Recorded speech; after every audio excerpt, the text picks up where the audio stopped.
பூமி திடீரென சுழற்சி நின்றால் அது ஒரு வெடிப்பு இல்ல, ஆனா வாழ்க்கைய மெதுவாக மாற்றும் பேரழிவு. பூமி சுழற்சி நின்றவுடன் நிலைமத்தின் காரணமாக அனைத்தும் முன்பக்க நோக்கி வேகமாக தள்ளப்படும். வளிமண்டலம் தொடர்ந்து நகர்வதால் வீதிகள் முழுவதும் புழுதி மற்றும் குப்பைகளை வாரிச் செல்லும் பலத்த காற்று வீசும். கடல் மட்டங்கள் படிப்படியாக மாறி கடற்கரைகளை தாக்கும் பிரம்மாண்டமான அலைகள் உருவாகும். வானத்தில் சூரியன் ஒரு இடத்தில் நிலைத்து விடுவதால் ஒரு பகுதியில் முடிவில்லாத பகல் தொடங்கும்.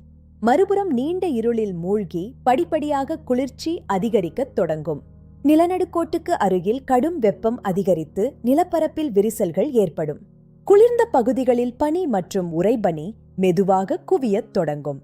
ஜிபிஎஸ் மற்றும் தகவல் தொடர்பு அமைப்புகளில் இடையூறுகள் ஏற்பட்டு செயற்கைக்கோள்கள் செயலிழக்கும்.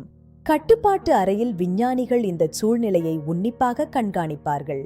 மனிதர்கள் தப்பிப் பிழைக்க புதிய வழிகளை தேடி நீர் பற்றாக்குறையை எதிர்கொண்டு வாழ்வார்கள்.